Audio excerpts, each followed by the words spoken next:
Olá, pessoal, boa noite. Espero que todos estejam bem. Hoje vamos começar aqui a primeira palestra com a Fiametta Negro. E eu sou a Caroline, vice-presidente da LAC. E nós hoje também temos uma convidada ilustre e super especial, que é a Bárbara Lorca. Ela é nossa professora. Foi daí que surgiu tudo, né, do Cosméticos em Fatos. E aí, hoje nós temos a liga somente por conta dela. Então, vou passar a palavra para ela. E aí ela vai explicar um pouquinho melhor quem é e depois a gente começa a palestra com a Fiametta. Oi, pessoal, boa noite. Primeiro, agradecer, Carol. Eu não sou responsável por nada, na verdade. Os estudantes são maravilhosos. Eu acho que vocês são os protagonistas. O projeto Cosméticos em Fatos, lá atrás, né, já tem 2 anos e meio que a gente trabalha nele. É um projeto que envolve ensino, pesquisa e extensão. E ele abriu as portas para que vocês brilhassem cada vez mais. Então, é um prazer estar aqui, prestigiar vocês. Hoje eu vim mesmo para bater palma, porque eu sou aquelas mães babonas. Então, eu tenho muito orgulho de ver como que vocês cresceram, como que vocês tocam muito bem essa liga. É um prazer ver esse sucesso, mais ainda com Fiametta, que é uma querida, a gente trabalhou junto um tempo. Então, ela é farmacêutica, assim como nós, e assim como vocês já serão, né, Carol? Te antecipei aí a graduação. Vocês são estudantes de farmácia, mas temos aqui farmacêuticos assistindo a gente. Então, a Fiamma tem mestrado e doutorado nessa área que a gente gosta tanto, tem uma larga experiência. Então, ela vem da UFRJ, né? Então, ela pode contar um pouquinho dessa trajetória para ela. Mas para a gente dizer que é um prazer ter nessa semana, né, pessoas tão conceituadas, que atuam de uma forma tão dedicada dentro da área da cosmetologia, que é uma área que encanta muitos, mas que poucos têm total domínio, né? Então, acho que não dá para a gente não falar sobre isso. Às vezes, as informações chegam de um jeito muito distorcido e falta conhecimento técnico, né? Então, a gente precisa combater a desinformação em saúde. E o pessoal acha que quando a gente fala de cosméticos, a gente não está falando de saúde. E a gente está, sim, e principalmente. Né? A beleza envolve também, então o bem-estar envolve também estar bem com a saúde, então a gente precisa falar sobre isso, e com pessoas que trabalham nisso, estudam todos os dias. Eu sigo Fiamma lá, ela participa de um grupo de pesquisa que ela deve dar mais detalhes, mas com muito conhecimento de causa, né? Com muita dedicação, muito profissionalismo. Então, eu acho que isso que a gente precisa quando a gente resolve seguir nessa área da cosmetologia.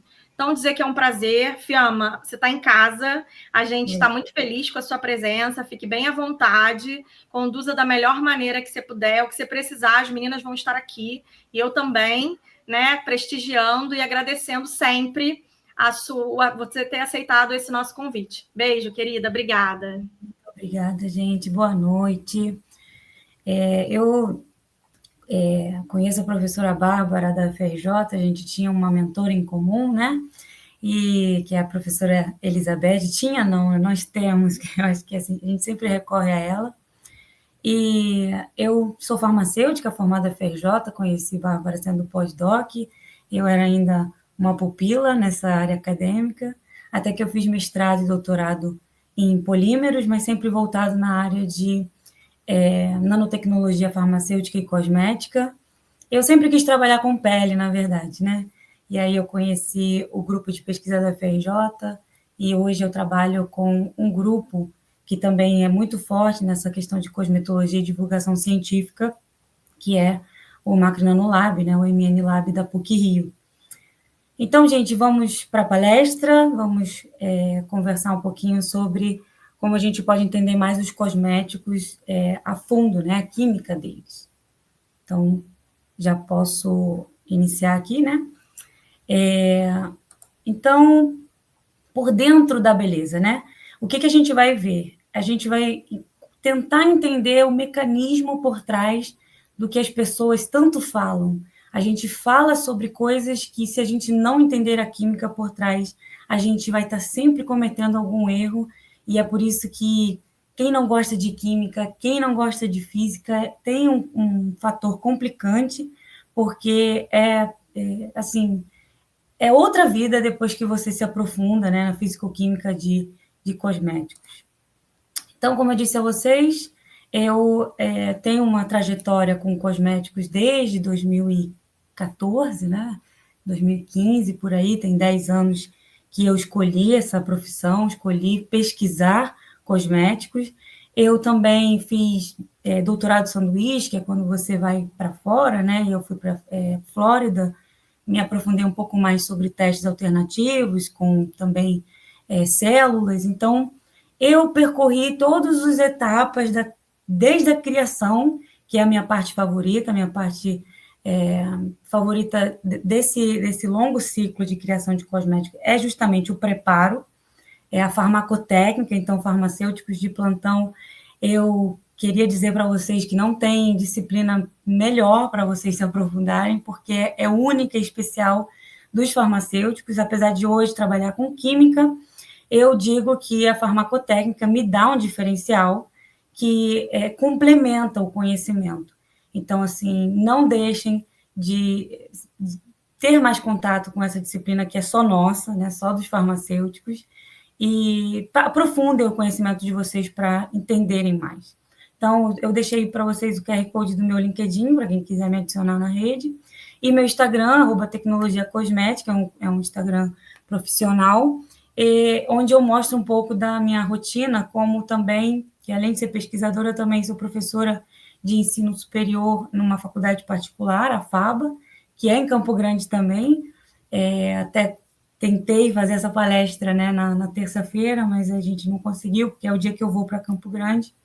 Mas aí tivemos que fazer online e espero que seja da melhor forma. E lá eu sou supervisora de estágio magistral, então eu mostro muito dessa produção. A gente faz cosméticos, né, do zero. Eu ensino a diferença entre um manipulador e um formulador. O que a gente precisa para formular um produto do zero, né?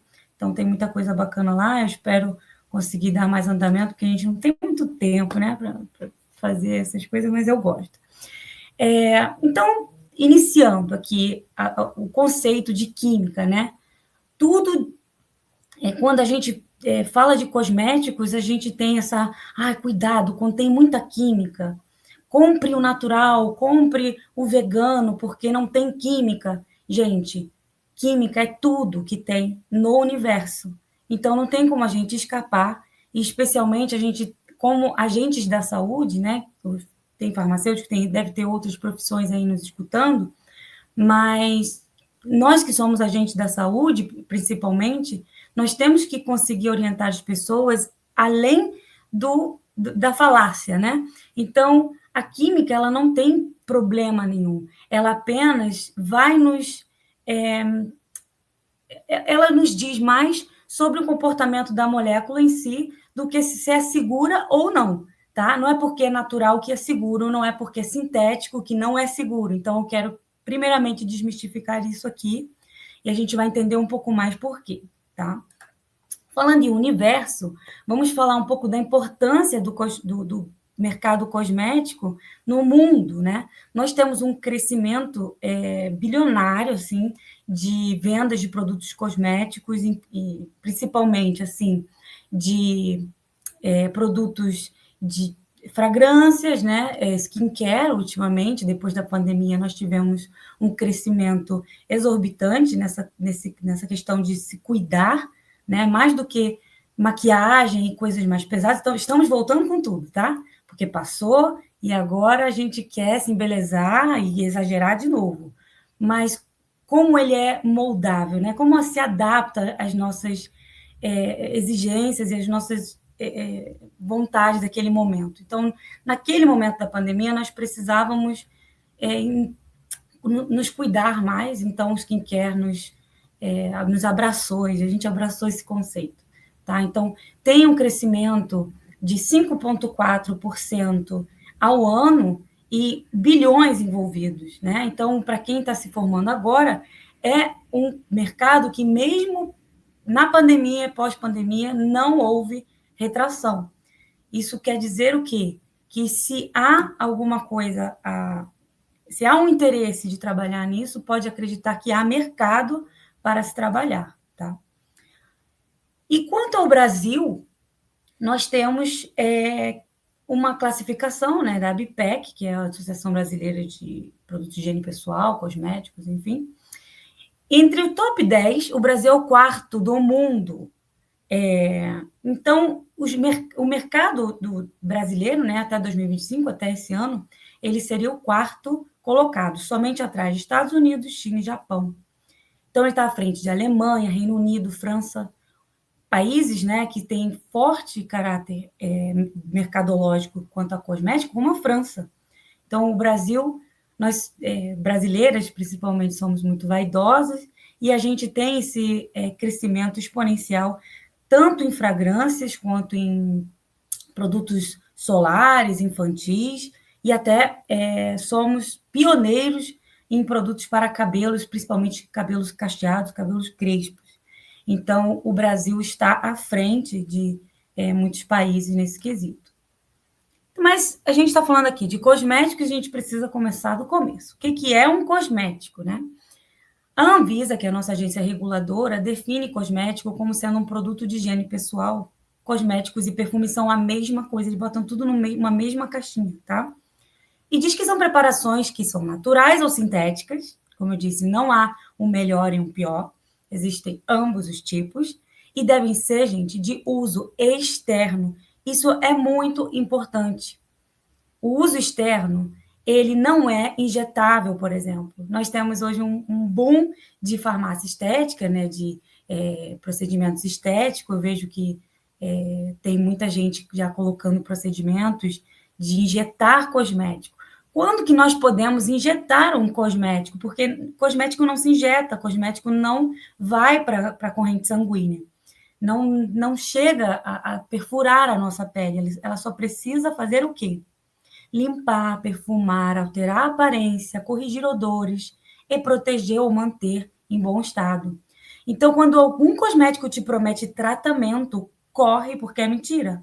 Não há tratamento com o cosmético. Existe melhoria do aspecto, existe uma manutenção, uma correção, mas não um tratamento. Tratamento diz respeito a fármacos, né? A medicamentos. Existe um efeito farmacológico.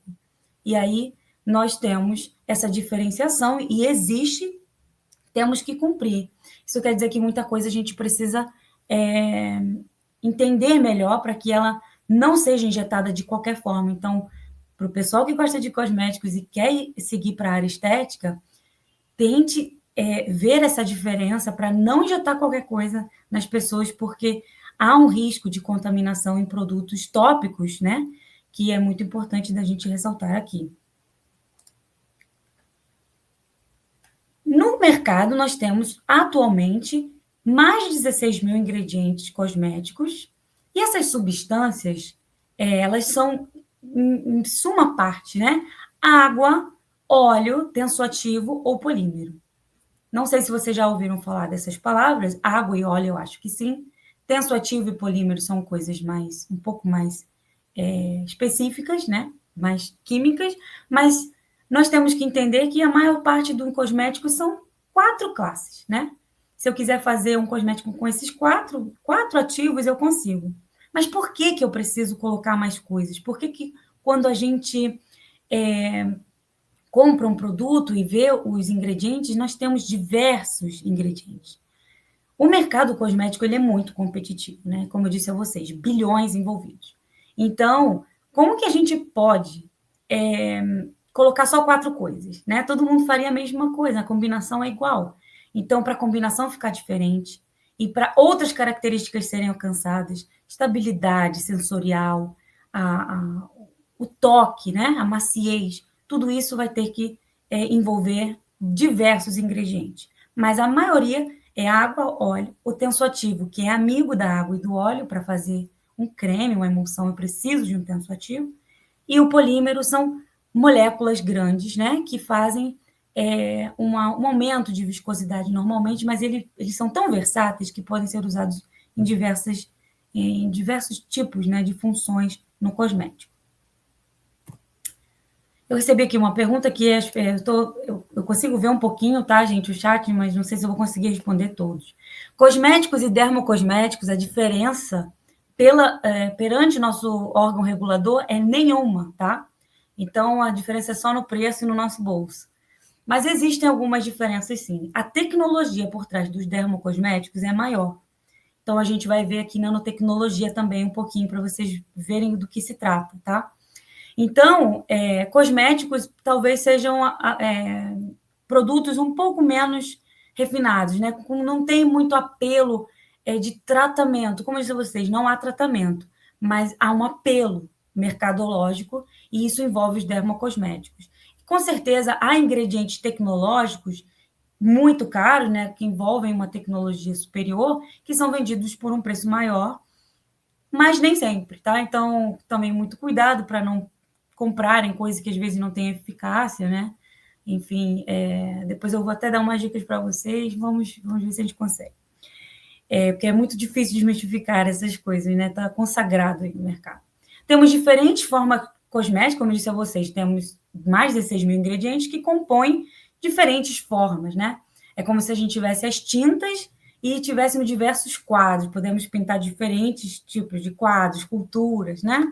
Então, nós temos soluções, sprays, aerosóis, suspensões, géis, emulsões, pomadas, que não são muito vistas em cosméticos, mas existem. Pomadas por um sensorial mais oleoso, né? São mais usadas para medicamentos, mas também usadas. Pastas, como a pasta de dente, a gente acha que pasta de dente não é cosmético, mas como eu disse a vocês, produto de higiene pessoal está na mesma caixinha de cosmético, então, regulatoriamente, né? A gente trata da mesma forma. Temos pós, bastões, entre muitos outros. E o que tem em comum entre essas formas cosméticas? Em sua maioria, são sistemas coloidais. Quem já ouviu falar em coloide, a gente vai tentar explicar para vocês porque é uma definição um pouco abstrata, né? A definição clássica de coloide é um material que é formado por pelo menos duas fases immiscíveis, como eu disse a vocês, pode ser água e óleo, e uma fase está dispersa na outra, a água no óleo, o óleo na água. E essa dispersão causa um tamanho, uma redução de tamanho de 1 a 1000 nanômetros, ou seja, de 1 nanômetro a 1 micrômetro. Coisas muito pequenininhas, gente, coisas que eu não consigo ver quase no microscópio óptico. Eu tenho que ir para outro tipo de microscopia para conseguir ver tão pequenininho, tá? Isso era uma definição clássica que até hoje a gente acaba utilizando porque é mais fácil, mas a definição moderna diz que essas propriedades que os coloides conferem são alcançadas devido ao aumento da área superficial. Ou seja, você diminuiu o tamanho o óleo, né, numa fase inteira, a água numa fase inteira, você mistura os dois e o óleo consegue ficar bem pequenininho dentro da água, abaixo de 1 micrômetro, o tamanho do diâmetro daquela esfera, eu considero um coloide. E aí tem um teste muito simples que a gente pode fazer até em casa, representa um efeito chamado de efeito Tyndall. Nós temos um flash, esse flash passa por um recipiente com água, você não vai ver o flash dentro do recipiente, você vai ver a luz que atravessa o recipiente bater na parede com a mesma intensidade. Se você coloca um copinho com leite, que é um sistema coloidal, tem gordura ali dispersa em água, ou um creme diluído, você vai ver que o feixe de luz, você vai ver no recipiente passar, porque há interferências ali que mostram a luz passando ali dentro. Na água isso não se vê porque é tão rápido, não há interferência. A molécula é tão pequena que não interfere na luz, a luz passa e você nem vê. Mas quando você tem sistemas coloidais, você vê a luz dentro do recipiente transparente, né? E quando essas dispersões aumentam tanto que você tem suspensões acima de 1 micrômetro, né? Você acaba vendo também essas partículas, né? A olho nu você consegue ver partículas já precipitando ali, né? No meio, tá? A maioria das perguntas a gente vai ver no final, né? Para a gente conseguir falar aqui, mas eu estou vendo que tem bastante coisa, né? 4 ativos, a água, tensoativo, o óleo e o polímero, precisam estar na fórmula? Não necessariamente. A maioria tem, mas se eu tiver uma água micelar, eu posso ter só água e tensoativo, e não ter óleo, por exemplo. É bom ter óleo? Mas em algumas posso não ter. Tem óleos de cabelo que não tem água. Então, assim, é como se fosse a maior parte dos cosméticos tem aquelas 4 classes, mas não todos, isso não é regra, tá? O colóide estaria entre uma suspensão e uma solução, correto. Então, nós temos a solução, uma solução a gente não consegue realmente ver, está tudo solubilizado, né? Então, o colóide está acima dessa solução, bem lembrado, tá? Então, o que é uma solução? Solução é uma mistura homogênea, composta por um ou mais solutos, em um solvente que esse sistema apresenta uma estabilidade termodinâmica, ou seja, ele é espontâneo, é um processo espontâneo. E o que rege um processo espontâneo? A energia livre de Gibbs. Essa energia livre diz o quê? Que eu dependo da entalpia e da entropia. E aí a gente vai começar a aprofundar um pouquinho sobre o conhecimento de química. Quem estudou um pouquinho de química já ouviu essas palavras, pelo menos, né? A entalpia diz muito sobre a energia do sistema e a entropia sobre a organização desse sistema. Quando eu tenho reações que liberam calor, eu tenho um ΔG, uma energia livre de Gibbs, favorecida, porque ela tem que ser negativa para estar favorecida. Então, como na equação ela é o primeiro fator, quanto menor, mais negativo é o meu ΔG. Então, as reações exotérmicas favorecem essa interação, essa solubilização do soluto com o solvente. E quando eu tenho também uma entropia grande, ou seja, o meu produto teve uma reatividade maior que os meus reagentes, eu também tenho uma solução favorecida, tá? Então, são reações espontâneas, normalmente exotérmicas, por isso, quando a gente oferece calor ao sistema, às vezes a gente solubiliza mais rápido, né? Pode acontecer. Um exemplo disso é um perfume que a gente tem ali, às vezes, uma mistura hidroalcoólica. A maioria dos perfumes é só feita de álcool de cereais, mas, às vezes, você pode colocar um pouquinho de água para estabilizar ali alguma coisa, né? Então, você tem uma mistura hidroalcoólica, por exemplo, e o que rege essa interação? O A, que pode ser a água, e o B, o etanol, eles têm que obrigatoriamente interagir entre si e gostarem dessa interação. Tem que ter um ΔH, né? uma entalpia menor ou uma entropia maior para que eles possam ser afins.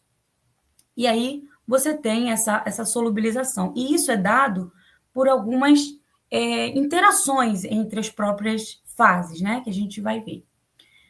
Quando eu tenho um ΔG que é maior que zero, possivelmente essa entalpia estava maior que a entropia, o ΔG não favorece essa mistura. Então, ocorre o quê, gente? A interface. É quando a gente vê que o óleo não gosta mesmo da água, porque ela forma um filme. Nem mesmo 1% desse óleo está interagindo com a água. Isso quer dizer que eles se repelem? Não. Quer dizer que eles preferem as interações entre eles mesmos. E aí não ocorre essa interação. Quando você tem, então, óleo e água, a interação entre eles é menor do que deles mesmos, então a entalpia ela acaba sendo maior do que a entropia. E isso não favorece mistura. Onde a gente pode ver isso bem nítido nos produtos? Nós temos soluções bi- e trifásicas, né, no mercado. Nós compramos no mercado algumas vezes, né, principalmente cleansing oil ou até óleo de cabelo, né? Essas soluções bi- e trifásicas são solventes immiscíveis, né, entre eles não têm afinidade, então eles formam esse filme. E a gente, digo que a gente se beneficia de uma incompatibilidade farmacotécnica. A gente odeia que aconteça isso com o creme, que o óleo sai de fase, né? Mas nessas soluções isso é bem visto, né? Usado até como um claim, né, para vender. Mas como pode acontecer 3 fases? Eu entendo 2 fases, né? Óleo em água, água em óleo, não se mistura, ok. Fase aquosa, solução bifásica é super fácil de fazer. Mas eu só consigo uma solução trifásica se eu entender bem de interação molecular. Por quê, gente? Eu tenho substâncias apolares que elas não... elas são apolares, deveriam... Aí a gente desmistifica aquele conceito de química lá do terceiro ano, que semelhante dissolve semelhante. Não é assim. A gente, quando entra para a faculdade, tudo isso cai por terra, né? Porque o buraco está mais embaixo. Então, quando a gente vê o semelhante, ele não dissolve. O semelhante, a gente fica, ué, mas o que aconteceu aqui? Temos um exemplo na nosso dia a dia de manipulador, né? De formulador de cosméticos. Os silicones não dissolvem em hidrocarbonetos, como as vaselinas, como os óleos minerais, né? Se eu coloco um óleo mineral e um silicone, eu vou formar fase. E os dois são apolares, né? Os dois são oleosos. Então, por que isso acontece? O siloxano, que é a base do silicone, ele está protegido por uma molécula orgânica, então ele não faz interação mesmo nem com óleo, nem com água. Então, ele consegue ser mais apolar do que uma cadeia de hidrocarbonetos. Então, eu consigo essas 3 fases. Geralmente, assim, ou com uma substância que realmente tem essa característica, né? Então, tudo isso é explicado pelo quê? Por forças intermoleculares. Como eu disse a vocês, não é porque elas se repelem, elas só não se atraem, né? Existe diferença, porque quando a gente fala de repulsão, a gente fala de carga, né? Quando cargas são iguais, elas se repelem, aí tudo bem. O silicone seria uma espécie de polímero, ele é uma macromolécula, porque ele é uma repetição de siloxano, mas não precisa ser um polímero, né? Temos os polisiloxanos e também temos silicones cíclicos, né? Que são moléculas menores. E isso é a base do low pool, no pool, né? Nós temos produtos que não podem ser lavados, então são silicones maiores, de alta massa molar, que são os polímeros. E aí eu tenho que usar um sulfato para tirar, senão eu não consigo tirar do cabelo, porque ele é realmente muito pesadinho.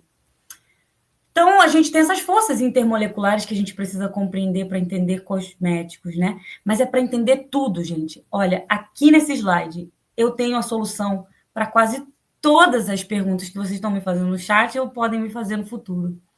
Por que eu estou dizendo isso? Porque tudo é regido por essas forças, né?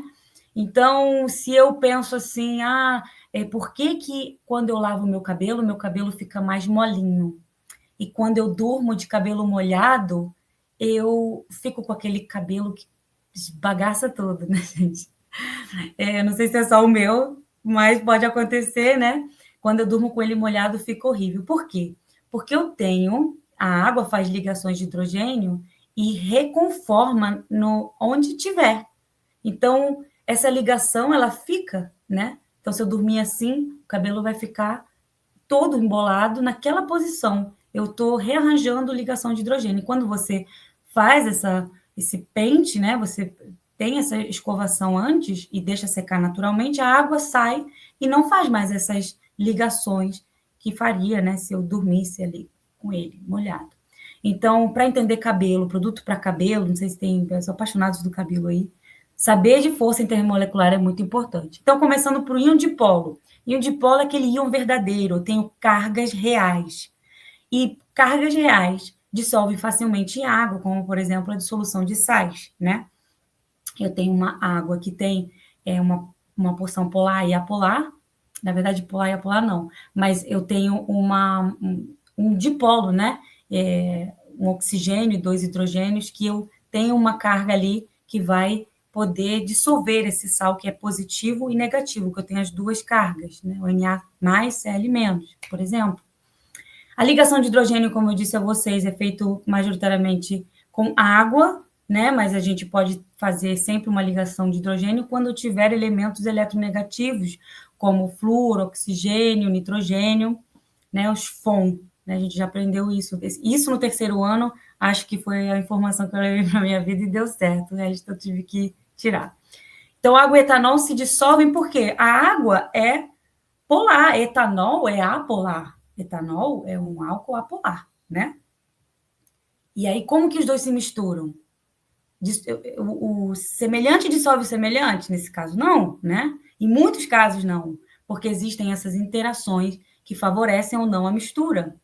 Eu tenho dipolo-dipolo, que é quando eu tenho moléculas simétricas, né? Ou semelhante, eletronegatividade semelhante, e eu tenho uma ligação com menos força do que o íon dipolo e a ligação de hidrogênio, mas com uma força considerável. E o dipolo-dipolo induzido, que justifica o porquê o oxigênio é solúvel em água, senão os peixes morreriam. Oxigênio apolar, água polar. Mais um exemplo de que isso é possível. Por quê? Porque a água induz uma carga ali transitória no oxigênio, e o oxigênio consegue ficar dissolvido em água. Por último, o dipolo induzido, que é as forças de London, né? Todas essas são forças de Van der Waals, e aí temos o dipolo induzido, que nos diz sobre a mistura de óleos, como eu disse a vocês. Temos as fases oleosas, tem vaselina, eu tenho óleo vegetal, super dá certo. O silicone é uma exceção, porque temos essa problemática ali de proteção do siloxano com a cadeia orgânica. Então, a gente tem como justificar todas as interações só com esse slide. Surfactante tensoativo, ele existe para justamente nos ajudar quando essa miscibilidade não é possível, né? Quando duas coisas não se gostam, eu preciso chamar um amigo, né? Quem é esse amigo? Esse amigo pode ser um surfactante com propriedades tensoativas ou não. Tem moléculas surfactantes que podem ser apenas ter uma parte polar e uma apolar, mas não ter essa propriedade tensoativa, como, por exemplo, o etanol, né? E falando aqui de um exemplo de tensoativo, né, que realmente vai diminuir a tensão interfacial entre duas fases que não se gostam. Por quem é feito? Por moléculas anfifílicas, né, que têm capacidade de adsorção nas interfaces e tem uma propriedade inerente a essas moléculas, que é um fenômeno de autoassociação. Ele vai... Eu tenho um sistema com água, eu vou adicionando tensoativo. O que vai acontecer? Eles vão ficar na interface, até que eles, do nada não, num ponto específico, eu vou mostrar para vocês, eles se fecham. E se tiver óleo ali no meio, eles se fecham e aprisionam o óleo. E isso é um creme, gente. Isso é a base de formação de um creme. E podem ser feitos, né? Podem ser compostos por moléculas pequenas até oligômeros, que são moléculas um pouco maiores, né? Ou polímeros, que são macromoléculas. Esse efeito que eu falei para vocês, que tem um ponto específico onde ele se forma, né? Onde ele se fecha, é regido por um fenômeno chamado de efeito hidrofóbico. O tensoativo ele vai se posicionar na interface com a cauda polar para cima e a cabeça polar para dentro da água, caso seja uma água, tá, gente? Pode ser, olha, aí vai ser completamente inverso. Estou falando de tensoativo em água. Até que eu saturo essa interface de água com o ar, porque o ar, para mim, é mais apolar. Então, a cauda apolar vai ficar para cima. Essas caudinhas ficam todas para cima.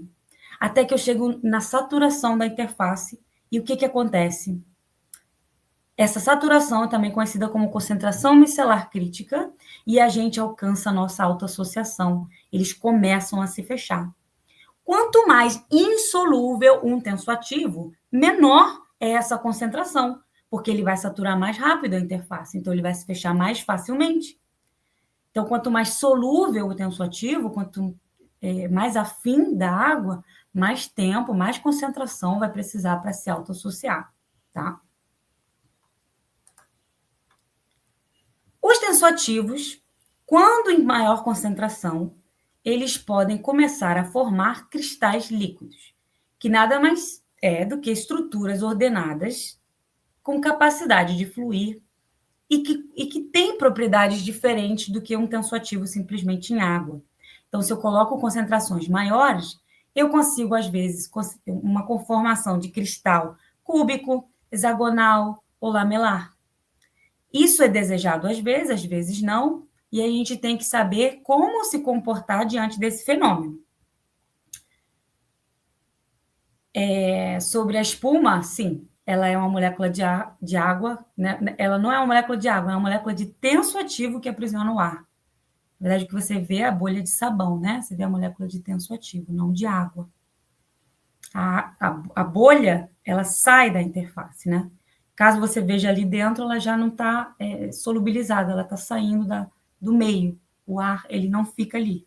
Ele, né, sobe, às vezes, como bolha, ou às vezes ele se dissolve ali no meio mesmo. A estrutura cúbica, ela vai dar viscosidade. Então, às vezes, eu só aumentar a concentração de tensoativo, eu aumento também a viscosidade do meio. Uma coisa que não tinha nada a ver com a outra. O tensoativo não tem essa função, mas às vezes consegue alcançar por causa disso. E quando eu tenho lamelas, que é a forma lamelar, eu deslizo melhor. E é aquele sensorial mais suave, né? Quando você vê as lamelas se deslizarem uma sobre a outra, você tem esse sensorial melhor. Então, estudar cristal líquido também ajuda no entendimento da espalhabilidade, né? Da viscosidade. Os tensoativos podem ser catiônicos, e aí tem uma classificação, né? O catiônico, ele pode ser empregado para condicionamento, enquanto o negativo para detergência. Eu tenho também tensoativos com ambas as cargas, porque eu falei para vocês que a cabeça é polar. Então, se é polar, pode ter carga positiva, negativa, ambas ou nenhuma. É só ter uma molécula que não tem carga, mas tem uma certa polaridade, eu também tenho o tensoativo, tá? Que é um não iônico. E aí, eu tenho um condicionamento com cargas positivas, por quê? Porque o nosso fio de cabelo é feito majoritariamente por queratina, e a queratina tem um residual negativo. Quando eu coloco carga positiva, o que acontece? Carga negativa e carga positiva se anulam, né? Eu neutralizo ali o frizz, a estática do cabelo. Então, eu alinho melhor. Por isso que a gente usa esses sais quaternários com carga positiva em condicionamento. Para fazer detergência e limpeza, eu preciso de uma carga negativa. E aí eu tenho sulfatos e sulfonatos, né? A gente está tentando substituir isso, porque os sulfatos têm realmente em concentrações elevadas, principalmente o laurosulfato de sódio, tem uma certa consequência de irritação do couro cabeludo. E aí a gente acaba colocando ou esses tensoativos com carga positiva e negativa juntos, para que um amenize o efeito negativo do outro, ou um não iônico, a gente substitui isso tudo por um não iônico. Quando não tem ionicidade, eu tenho pouca detergência, uma detergência suave, aquela questão de, não faz espuma, não está limpando. Não é verdade. Está limpando, pode não limpar tão bem quanto o outro, mas será que você precisa limpar o seu cabelo de forma a tirar todo o resíduo oleoso? Porque o que faz um cabelo saudável é a capinha de gordura dele. Então, se a gente tem esse sebo que é feito aqui no couro cabeludo e ele desliza facilmente pelo nosso fio, a gente tem um cabelo saudável. Então, é de se considerar, né? A gente colocar na nossa rotina detergentes mais suaves, como os glucosídeos, os polissorbatos, os sorbitanos. Sempre que eu pego um shampoo e vejo a palavra glucosídeo, eu fico feliz, porque eu já acho que ele está mais suave, né? Então, eu acabo, né, ficando mais tranquila a usar. Não, eu nunca tive problema, e aí a gente entra nisso, a gente fica neurótico, esse terrorismo cosmético tem que acabar, né, gente? Porque se você nunca teve problema com sulfato, você não deve se preocupar. Talvez quem tenha dermatite, quem tenha algum tipo de problema cutâneo, né, tenha que realmente substituir. Mas a gente, se tá bom para você, se você se deu bem, acho que não precisa desse terrorismo todo. Quanto à água micelar, a gente tem águas micelares melhores que outras. E por quê? Às vezes a gente pode usar um tensoativo que tenha propriedades poliméricas, ou seja, um tensoativo que tem uma cadeia grande, né, uma macromolécula, e aí eu consigo carregar mais sujeira com menos concentração e maior facilidade. Por exemplo, eu não vou falar marca aqui, mas a gente já tem marca aqui. Mas é só porque tinha um GIF aqui, tá, gente? É que a gente não conseguiu botar a apresentação em PowerPoint. Normalmente aqui é um São moléculas de tensoativo que pegam a sujeirinha e mostram para você o mecanismo, tá? Mas a gente tem a água, quando a gente coloca água micelar no algodão, a gente tem essa... O algodão, ele é hidrofóbico. Então, na verdade, ele é hidrofílico, né? Então, ele atrai a cabeça polar e deixa a cauda apolar para fora. Então, só o que passa na sua pele é aquela cauda polar suave, né? O óleo, como se fosse uma limpeza mais suave. Por isso que a água micelar a gente acaba colocando com algodão também para fazer esse efeito. Alguém me perguntou aqui de um shampoo. As perguntas estão vindo a toda, mas eu estou só vendo subir. E aí a gente entra naquela questão de shampoo com sal ou sem sal. Falei dos sulfatos, do porquê que às vezes o sulfato pode causar alguma irritação. Mas e o sal, gente? Sal causa irritação? Ah, sal causa desidratação, né? Eu uso sal para fazer carne seca, então eu acho que meu cabelo vai ficar desidratado se eu colocar sal. Ou sei lá, porque as pessoas acham que a gente coloca sal, mas na verdade, vocês se lembram daquele efeito hidrofóbico que eu falei para vocês, que quanto menor a CMC, que é a concentração micelar crítica, mais facilmente eu faço aquela autoformação. O sal, gente, ele nos ajuda a formar micelas gigantes. Eles vão se posicionar ali no sulfato, e tem que ter sulfato para ter isso. Vocês não vão ver sal realmente em produtos que não têm sulfato, porque não faria sentido. Ele tem essa propriedade somente com esse íon, né? E aí você tem uma força iônica maior com o sulfato e uma CMC menor, porque você adicionou sal. E aí você começa a ter camadas de hidratação nessas moléculas, reduzindo a repulsão entre as cabeças polares. Tem aquele sal no meio, eu reduzo a repulsão entre SO4, 3 menos, né? Esses menos, eles vão ter mais espaçamento. E aí, o que acontece quando eu tenho mais espaço? Eu cresço em uma direção. Eu faço micelas grandes e isso faz com que a viscosidade aumente, porque a viscosidade nada mais é do que um pool de coisas que estão impedindo o fluxo de fluir, né? Então, quando eu tenho micelas gigantes, esse fluxo ele é mais resistente. A resistência ao fluxo, gente, causa viscosidade. E aí, quando eu tiro o sal da jogada, o que acontece? Eu tenho que pegar ingredientes mais caros para fazer o mesmo efeito. Sendo que a gente usa tão pouco de sal para conseguir esse efeito, é 0,6%, tá vendo? É bem pouquinho. Se eu aumento o sal, eu também não tenho efeito, tem que ter uma concentração bem específica dele.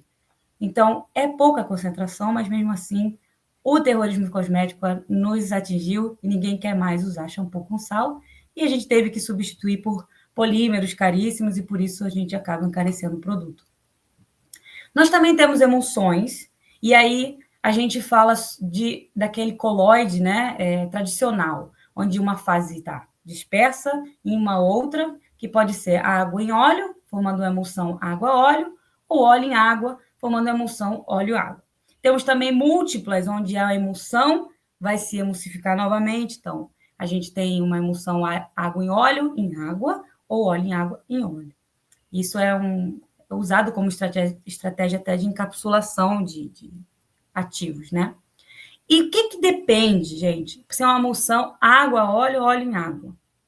Depende do nosso amigo tensoativo. Se ele tem mais afinidade com a água, eu vou ter mais água para fora. Se ele tem mais afinidade com o óleo, eu vou deixar o óleo de fora, porque ela é minha fase dispersante, né? Minha fase contínua. Então, tudo depende do tensoativo, até mesmo o regime em que essas duas fases vão se rearranjar, né? Eu tenho emulsões no nosso grupo, né, do Macro e Nano Lab, nós temos uma linha de pesquisa chamada de HYPES, que são as emulsões de alta fase interna. Eu tenho emulsões com 75% de óleo encapsulado em água. Então, essa coisa de que está em maior concentração o óleo e eu vou ter o óleo para fora, não é verdade, tá? Aqui é só para representar para vocês como que de fato se arranja, né, uma emulsão óleo em água, o óleo fica encapsulado na água e aqui a água em óleo, né? Onde o tensoativo, a parte polar, vai sempre ficar em contato com a água. Nós temos um cara chamado Griffin, né? Que em 1949 inventou esse sistema equilíbrio hidrofílico e lipofílico, né? Ou equilíbrio hidrófilo-lipofílico. Onde, numa escala de 0 a 20, quanto mais próximo de 20, mais hidrofílico, quanto mais próximo de 0, menos hidrofílico, ou seja, mais hidrofóbico. Então, se eu uso um tensoativo com EHL de 20, é quase que certo de eu obter uma emulsão óleo em água, tá? E como é que a gente usa isso na tecnologia, né?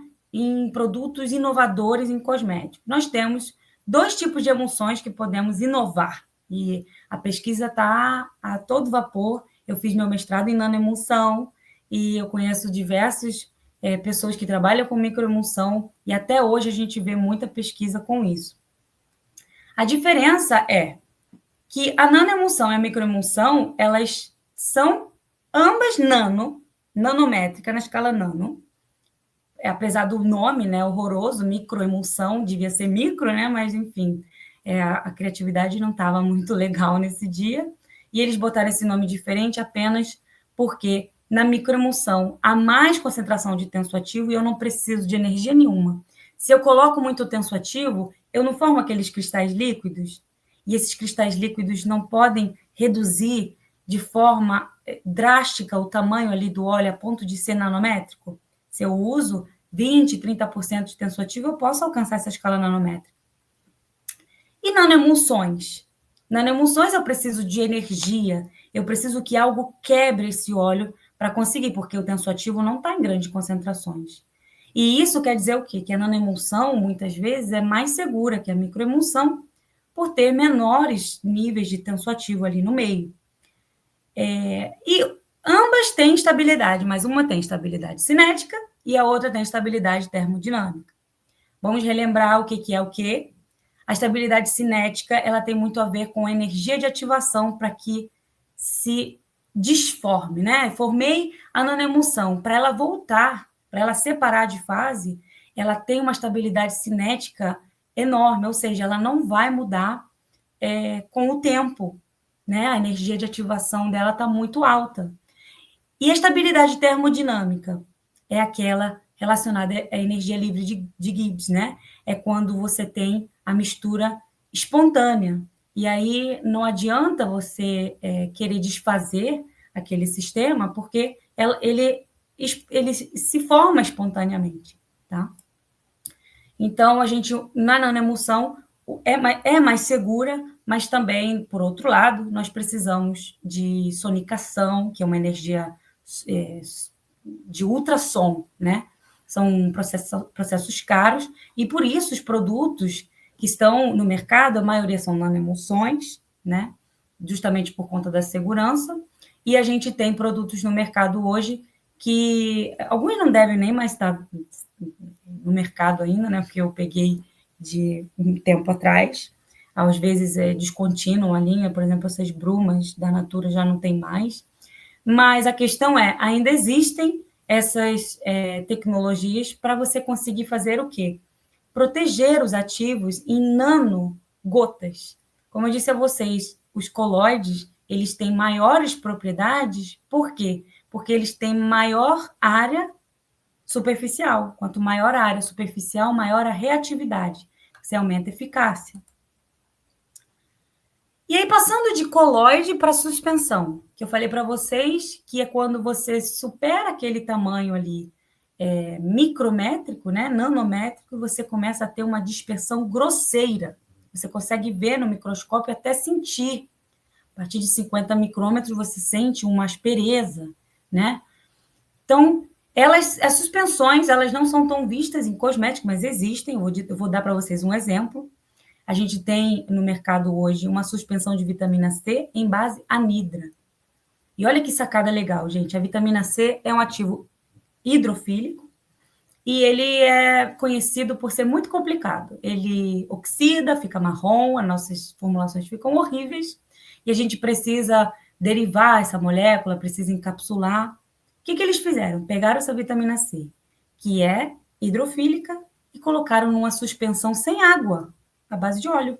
Então, a vitamina C não está solubilizada, ela está em suspensão, ela está dispersa. Assim como pigmentos, que não solubilizam, eles dispersam, tá? Os filtros físicos, filtros solares inorgânicos, né? Físicos já caiu por terra, a gente não fala mais, também são dispersos porque causam essa suspensão, elas não se solubilizam, elas ficam em suspensão. Então, sujeitas à sedimentação, porque a força gravitacional está sobre elas, né? Então, existe também um risco muito grande delas precipitarem. Então, enquanto a gente tem problemas de estabilidade nas emoções, nas suspensões a gente tem também um problema gravitacional, né? Elas podem descer e formarem cakes, né? Formarem aglomerados.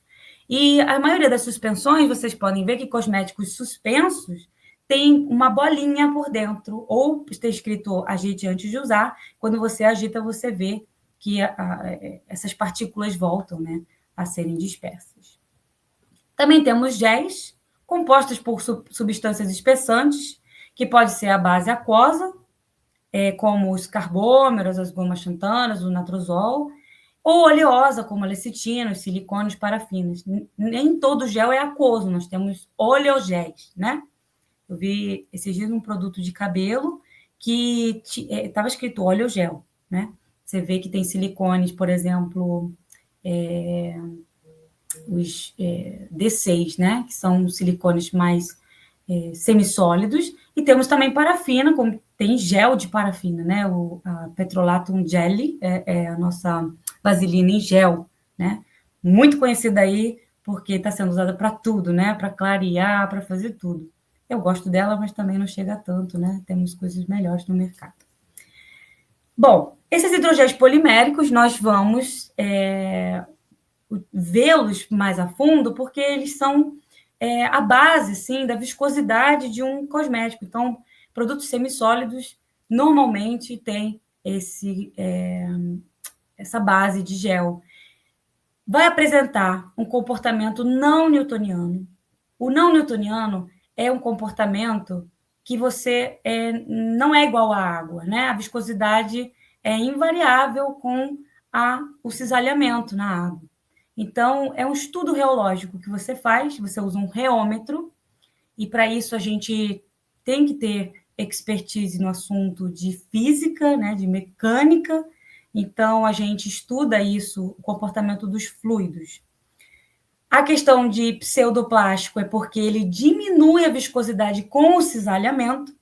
Então, eu preciso colocar o produto e sentir que ele amolece, digamos assim, né? Não que ele fica mais duro. Nós temos dilatante, por exemplo, aquela solução de amido que quando você golpeia, ele fica mais duro. Não é isso que a gente quer nos cosméticos. Nós queremos que ele fique mais fluido. E também queremos que ele seja tixotrópico, que é o quê? Quando eu coloco uma força, ele desliza, ele é pseudoplástico, ok, você sente que ele desliza, mas ele retorna ao estado viscoso quando você cessa essa fricção. Isso é importante para que não escoe, não escorra, né? Então, isso tudo é proporcionado por uma rede tridimensional dessas cadeias de macromoléculas, em que eles entumecem e formam essa resistência ao fluxo. Nós podemos ter polímeros com alta massa molar, como os carbômeros, como os derivados de celulose, os polissacarídeos, e esses são muito usados em formas cosméticas de suspensões, para evitar justamente a precipitação, em gel verdadeiro, né? Gel creme, que é quando tem um creme com um espessante polimérico para não pesar muito. Estou falando bastante, né, gente? Eu estou aqui vendo muita mensagem, não estou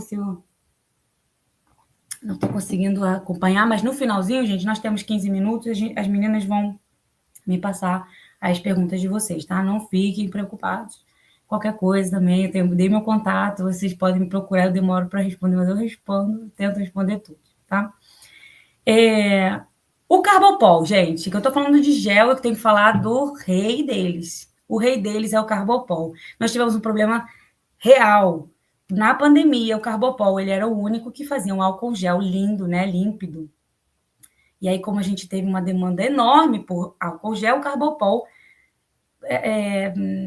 teve uma escassez, né? E aí a gente teve que recorrer a outros tipos de géis que não respondem bem a grandes concentrações alcoólicas, e a gente se viu com aquele aspecto de gel melequento, horroroso, né, gente?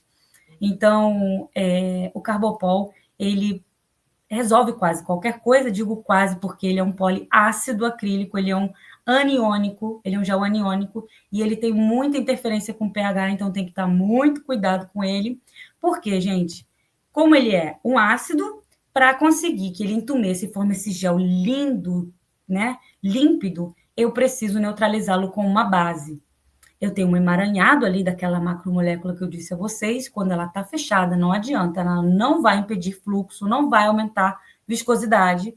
Então, quando eu coloco uma base, eu vou abrir essa cadeia, né? Na verdade, hidratando, ela já se abre mais um pouco, e quando eu coloco uma neutralização, neutralizo com base fraca, ou um hidróxido de sódio em concentrações menores, eu consigo abrir a cadeia, essa cadeia gera resistência ao fluxo, e eu tenho esse gel maravilhoso, né?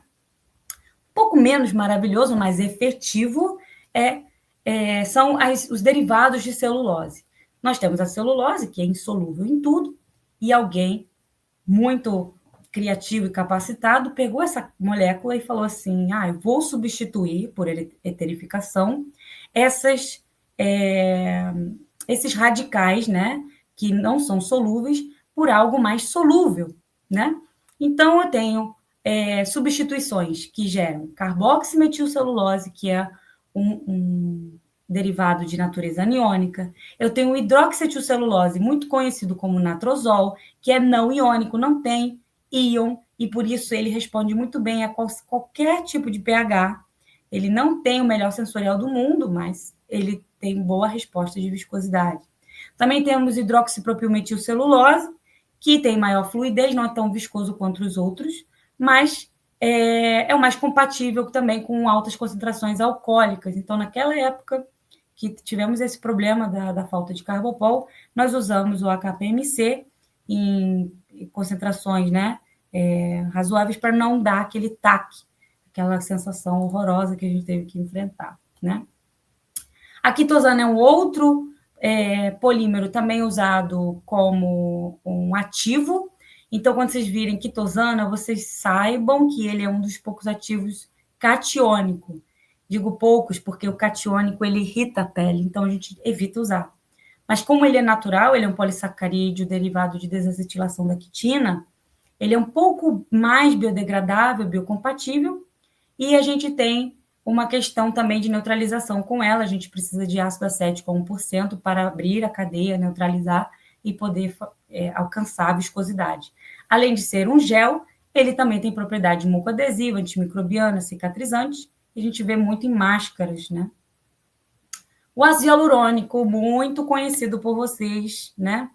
Tem uma questão aniônica também, mas como ele faz parte da nossa matriz dérmica, ele tem alta compatibilidade, né?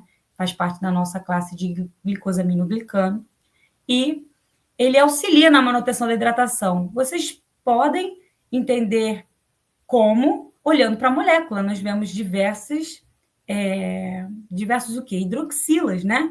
E o que faz a hidratação? Principalmente, gente, porque temos 3 mecanismos de hidratação.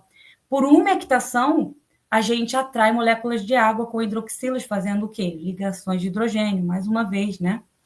Então, aqui eu estou falando de cosmético, não estou falando do ácido hialurônico que penetra, se vai sinalizar a célula para causar proliferação de colágeno. Eu prefiro não dar minha opinião sobre isso, eu estou estudando mais para ver se há realmente sinalização, porque se não houver, não faz sentido nenhum você quebrar essa molécula, porque ela já é fantástica, é um hidratante maravilhoso a nível externo, né? Como um cosmético deve ser. A goma xantana, ele é o primeiro biopolímero fruto de ação das bactérias, né, Xanthomonas campestris, e Eu até tinha trazido um videozinho, mas não vou conseguir passar para vocês. O sensorial dele é muito ruim, mas quando a gente leviga ela com glicerina e coloca em qualquer formulação, ela viscosifica. Então, é um ótimo truque, né? Mesmo sendo aniônico, ele aguenta uma grande faixa de pH e você consegue alcançar a viscosidade facilmente. E aqui, gente, eu fiz um compilado para vocês entenderem um pouco mais daqueles agentes encapsulantes. A gente não tem só nanoemulsão, tá? A gente também tem nanopartículas de polímeros, temos vesículas de tensoativo, temos diferentes tipos de nanosistemas hoje em dia. A gente tem uma defasagem regulatória, as pessoas estão comercializando como nano algo que não caracterizaram como nano, mas isso a Anvisa vai ter que solucionar proximamente, eu espero que em breve, tá? A gente tem que entender que é um campo novo, né, os últimos 50 anos, mas para a Anvisa, para o passo regulatório, isso é novo. Então, a gente tem que entender sobre nanotecnologia para conseguir regularizar também isso, né? Isso ainda não está sendo regularizado e quando você vê nanocápsula, nanopartícula, pode ser que nunca tenha sido analisada na escala nanométrica, apenas veicularam o ativo que disseram que era nano, mas não há obrigatoriedade de caracterização, né? Espero que em breve isso mude, porque nós que somos experts nisso, vai sobrar trabalho, né? Espero que isso aconteça em algum momento. Então, micro e nanopartículas, eu falei para vocês de micro e nanoemulsões, aqui a gente vai realmente para o termo da palavra, né?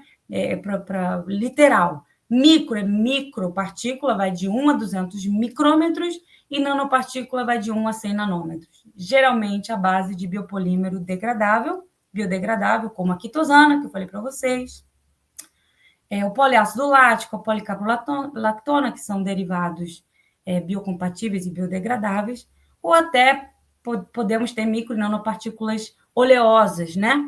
Como formado por ceras e óleos, também temos assim. E a gente pode ter o agente encapsulando, né, o ativo que está disperso nele, ou formar uma casquinha e fazer uma nanomicrocápsula, tá?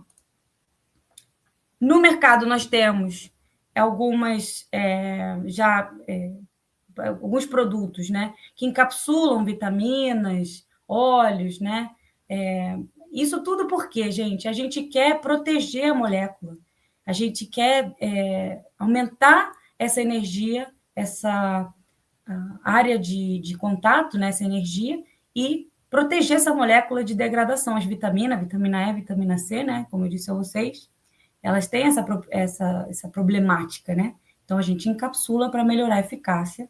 E isso é enquadrado como dermocosmético, porque é uma tecnologia nova, né? Apesar de ter 50 anos nos cosméticos, a gente ainda está engatinhando nessa parte regulatória, né? E muita gente não sabe caracterizar ainda os produtos que vendem. Nós também temos lipossomas e niosomas, que são partículas, lembrem das lamelas dos cristais líquidos? Então, existe uma concentração onde aquelas moléculas anfifílicas elas se fecham em bicamadas, que é o que aconteceu com a nossa célula. Lá nos primórdios, quando a gente era só uma célula, isso aconteceu. Rearranjou a ponto de uma bicamada, né, fosfolipídica, encapsular, né, um núcleo, mitocôndria, enfim, a gente tem essa célula por conta disso, e os cientistas mimetizaram essas condições, usam fosfolipídio para fazer lipossoma, encapsulam dentro ativos hidrofílicos e entre as membranas ativos lipofílicos, você tem uma matriz dual. E niosoma, mesma coisa, só que você substitui esse fosfolipídio por um tensoativo não iônico, e aí você consegue, entre as camadas, também encapsular ativo lipofílico dentro hidrofílico. Aqui temos também no mercado, temos na Lancôme um produto que tem niossomas e lipossomas juntos. E aí os lipossomas são maiorzinhos, né? Feito de fosfolipídio, às vezes é difícil de diminuir o tamanho, eles ficam mais na superfície e dizem que o niossoma entraria mais por ele ser mais flexível. Tudo isso de entrar mais ou entrar menos, gente, quando você diz que prolifera colágeno, que trata anti-aging, etc. Quando você tem um produto desse tipo, a Anvisa precisa confirmar. E como que ela confirma? No seu registro, no seu relatório, vai ter que constar algum teste de eficácia, né? Para ver se em células isso realmente induziu a proliferação. Por isso que eu estava falando para vocês de ácido hialurônico e do quanto isso é problemático. Você dizer que isso induz, você tem que provar, né? E aí existem as pesquisas, existem as conexões de indústria, universidade, as indústrias fazem por si só, mas hoje em dia já tem uma certa vontade de fazer parceria, então a gente tem que provar que aquilo, se entra, não vai para a corrente sanguínea, porque o intuito do cosmético, você não pode comercializar cosmético que vai para a corrente sanguínea. Então, desde 2019, no Rio de Janeiro, a gente não faz mais teste em animais, porém, temos uma questão de, hoje em dia, conseguimos metodologia de alternativas, né, em célula de fibroblasto, queratinócito, para mostrar esse efeito.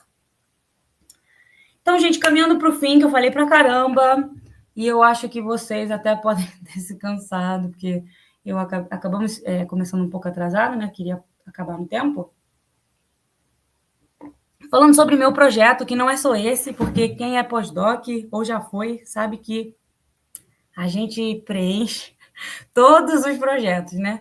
Mas o meu principal era correlacionar as propriedades nano e microscópicas, que são o tamanho da fase dispersa, a morfologia dessa fase, a carga, o tipo de material, com as propriedades macroscópicas, aquela que a gente pode sentir, a reologia, se a eficácia está alcançando ali o local correto, se tem estabilidade da fórmula, se a textura está adequada, tá? Então, eu tento fazer essa correlação com alguns softwares, né? A gente está tentando fazer correlações matemáticas para ver se a gente tem uma questão ali de ajudar os formuladores a entenderem melhor essa parte nano e micro e extrapolarem, né, para os efeitos ao consumidor. Nosso grupo de pesquisa, que é o Macro e Nanolab, atualmente é este, mas ele vai sempre mudando conforme entram alunos, saem, né? Acaba que a gente tem essa rotatividade.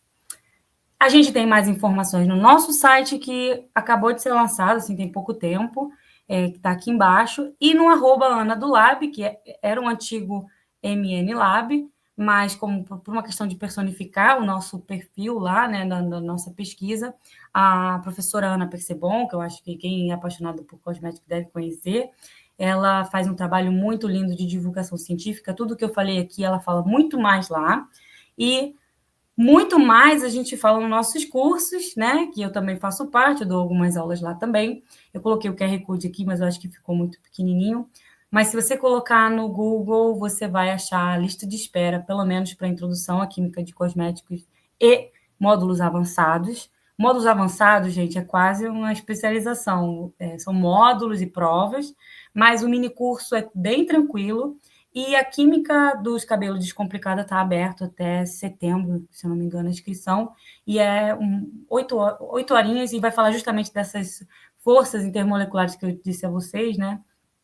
Sobre essa questão do cabelo e como ele reage a diversos tipos de produto. E é isso, gente. Eu queria agradecer o convite de vocês. Eu acompanho Cosméticos em Fato desde que foi criado, porque eu sou muito fã da Bárbara, eu conheço ela, né, como eu disse a vocês, há muito tempo. Ela, assim, se tornou um expoente, né, na parte de extensão. Eu vejo o trabalho de vocês e essa liga também, que está maravilhosa. Vocês fizeram um evento tão bem organizado, né? A gente vê pelo marketing de vocês, está toda. E eu agradeço também a UERJ, né, por esse convite, por a gente estar aqui hoje podendo conversar sobre o que a gente ama. E é isso, gente. Obrigada. E eu acho que a gente pode responder as perguntas, porque eu acho que eu não vou conseguir responder todos que fizeram, não.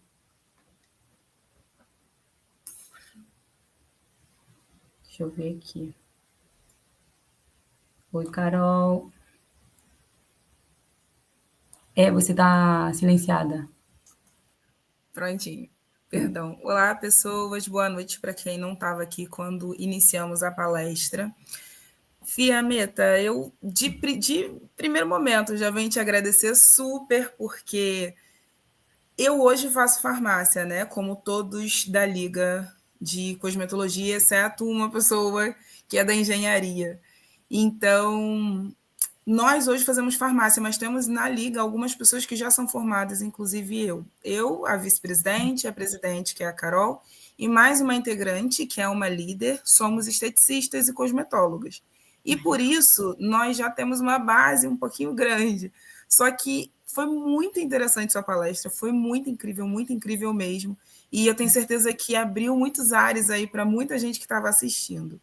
Então, agora, né, depois desse agradecimento necessário, eu vou abrir aqui para as perguntas, vou pedir para as meninas de lá da equipe da secretaria, se tiver alguma pergunta que não foi respondida ainda, coloca aqui para a gente, por favor, que daí, como a Fiametta já tem essa possibilidade de ler, né, te peço que fique à vontade, e basicamente é isso. Vamos esperar uns 2 minutinhos aqui, perguntar também se todo mundo conseguiu acessar o link do Forms, se conseguiram fazer todos os... colocar, né, todos as informações necessárias para o cadastro, para receber o certificado. Se não, falem aqui para a gente também nos comentários, por favor. Eu também posso ver as perguntas que fizeram aqui e respondendo. Eu não sei, eu vou chamar pelo nome, mas está todo mundo com o nome trocado. Hoje todo mundo é todo mundo, né? Isso. Eu nem vou falar o nome. Matheus e o resto do pessoal que está perguntando sobre a palavra-chave, ela está acontecendo agora, nesse momento, na palestra. Então, prestem aqui atenção na imagem que está passando aí no bannerzinho, tá bom? Fiametta, fica à vontade, pode ler as perguntas, tá? Como você quiser. Okay. A Nathalie perguntou se, ao manipular shampoo ou qualquer sabão, não é desejável formar espuma, porque estaria perdendo o tensoativo. Ele não está perdendo o tensoativo, na verdade, você está incorporando ar. Isso é ruim visualmente, né? Você não quer que um shampoo ou um sabão fique cheio de bolha, de ar dentro, né? Porque elas também se dispersam. Então, não está perdendo nenhum tipo de molécula para o ar. Mas, claro, se você estiver espumando a ponto de sair do sistema, aí sim, né? Você está perdendo molécula de tensoativo. A Giovana perguntou, não sei se é Giovana, eu vou falar o nome, se lavar o cabelo 2 vezes com shampoo desgasta essa camada. Como eu disse, um cabelo saudável é um cabelo com mais óleo, né?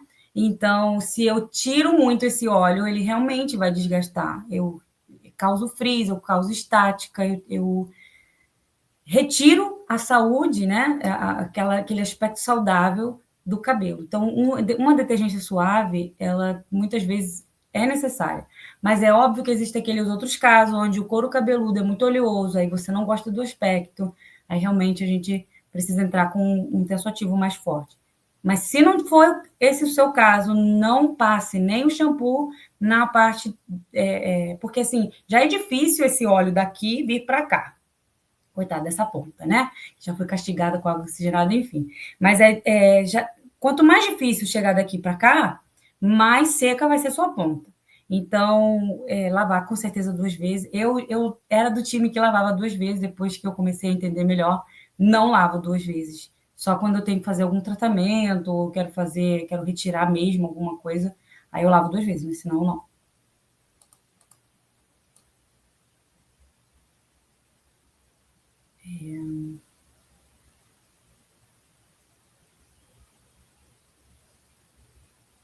Então, estou tentando achar aqui.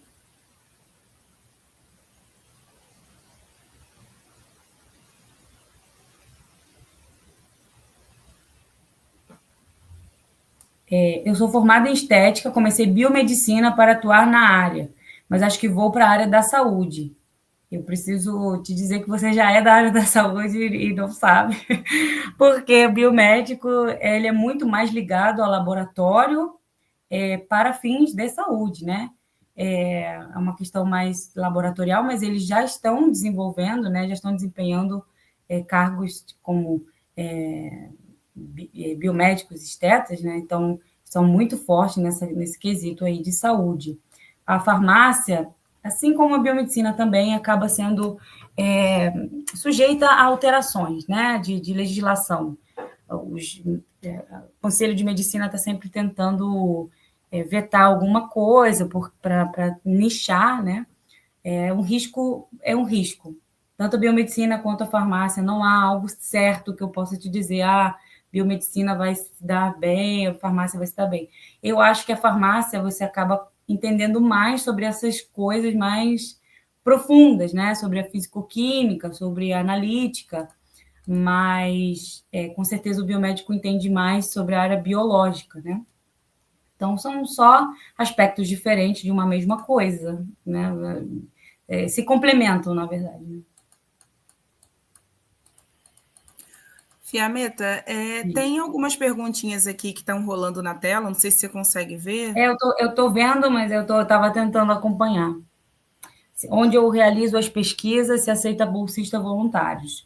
Voluntário a gente sempre está aceitando. O problema é achar uma bolsa para essas pessoas, né? Que a gente acaba não tendo. Às vezes surge do nada, a gente precisa indicar alguém. Então, eu sempre digo assim: esteja perto de quem gosta do que você gosta. E é por isso que eu e a professora Bárbara colamos na professora Elizabeth, porque a professora Elizabeth até hoje vai nos eventos de cosmetologia, a gente vai juntinho, porque a gente adora a mesma coisa. Então, onde eu trabalho, no Macrinolab, lá na PUC, a gente tem cosmético como um carro-chefe, mas também tem outros projetos. Temos petróleo, tudo que é físico-química de colóide, porque lá eles são químicos, tá? Eu quis me aprofundar mais nessa área, eu quis estar perto de quem falava da mesma coisa, eu adoro essa parte de divulgação científica, então eu quis fazer parte, tá? Mas sempre que vocês virem um grupo que faz pesquisa do assunto que você gosta e que você quer trabalhar, mesmo que seja voluntário, infelizmente, eu trabalhei voluntário, acho que todo mundo começa assim, né? Tentando subir na força do ódio, né? E aí, depois de um ano, surgiu uma vaga para mim. Eu comecei a trabalhar com a professora Beth, né? Com um projeto de indústria, academia e indústria, né? Quando as duas fazem uma parceria. E aí você acaba tendo mais possibilidade, porque você já está lá. O primeiro que vai ser considerado vai ser você, se você estiver trabalhando bem. Então, sempre recomendo vocês procurarem esse tipo de questão aí, para vocês começarem. O que caracteriza um cosmético limpo do ponto de vista químico? Esses termos, limpo, químico. O que seria um cosmético limpo? O clean beauty, que a gente traduz, né, que a gente tem ouvido falar, é sobre um cosmético mais minimalista, é mais marketing do que qualquer outra coisa.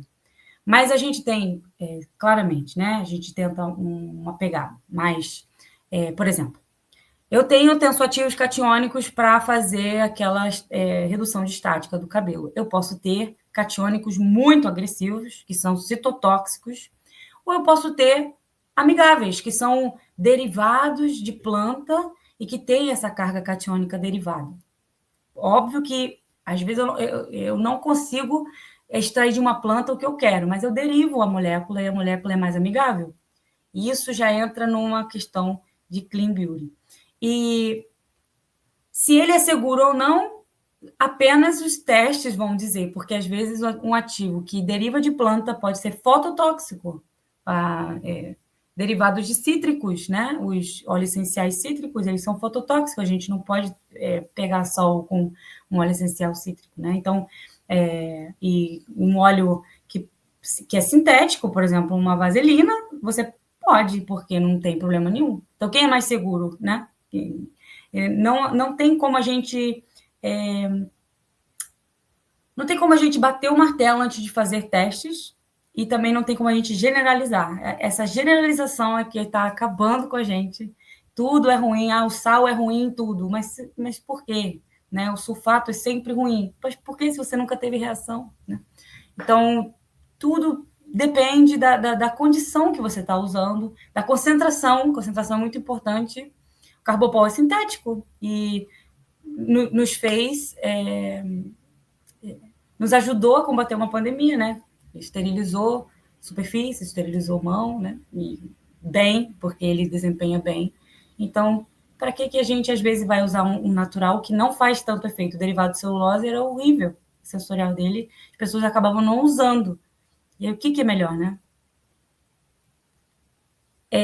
Nós já usamos tensoativos mais amigáveis por uma questão de patente. Hoje em dia, temos uma questão que todas as empresas estão tendo que substituir seus ingredientes, silicone, petrolato, tensoativos, né, agressivos, e a gente acaba tendo essa problemática de ter que substituir, mesmo que às vezes não precise, tá?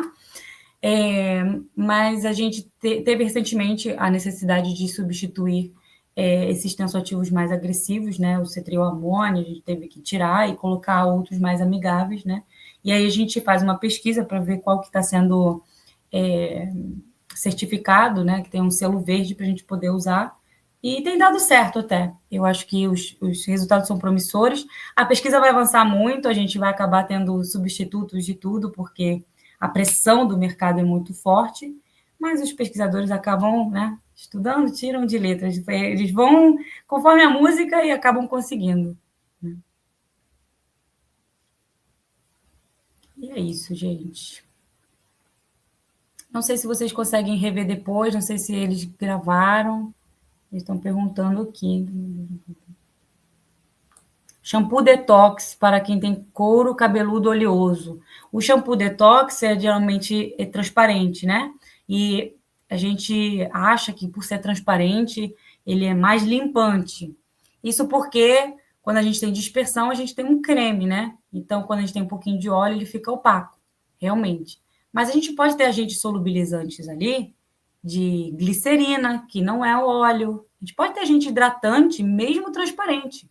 Então, uma coisa não tem nada a ver com a outra. Às vezes, um shampoo detox não é tão limpante quanto o outro perolizado.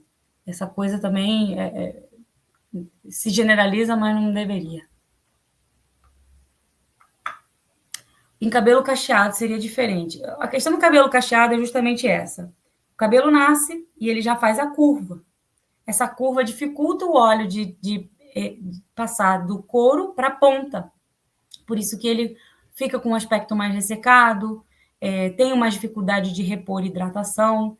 Então, principalmente para cabelos cacheados, a gente deve evitar ao máximo retirar todo a camada oleosa do cabelo. Por isso que a gente tem essa questão mais suave, né, de shampoo mais suaves para cabelos cacheados.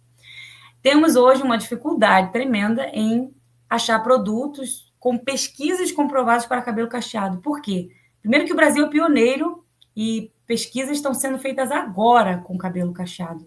Me incluo porque eu faço prancha, mas meu cabelo é cacheado.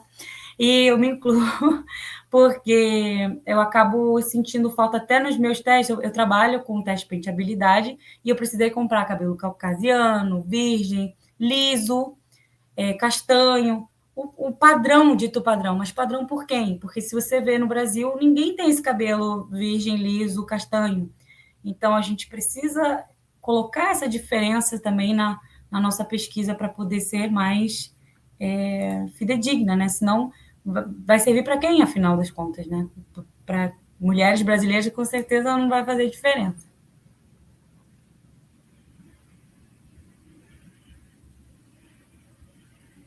Então, é isso, gente. Eu passei do meu tempo. Gente, muito obrigado. Venho, infelizmente, encerrar essa palestra, porque já passamos muito do horário, mas vim também para dizer que foi incrível e que eu espero te receber particularmente e também em nome da Liga novamente, que tu consiga vir nos nossos eventos presenciais, porque vai ser incrível poder estar com você nesses momentos. Foi super incrível. A gente vai tentar disponibilizar a palestra, se você permitir. Sim. Porém, não podemos afirmar que isso vai acontecer, né? E futuramente, assim, em breve, quando a gente conseguir disponibilizar, inclusive, os certificados, a gente já vai tentar enviar tudo junto, tá? A palestra, no caso, o arquivo, tá bom? Venho agradecer também em especial o pessoal que conseguiu entrar aqui. A gente sabe que 9 horas da noite, 9h30, né? Tá bem tarde já, mas estarão comigo. Estão todos aqui firmes e fortes, até porque tu é uma pessoa incrível, então todo mundo quis te prestigiar mesmo.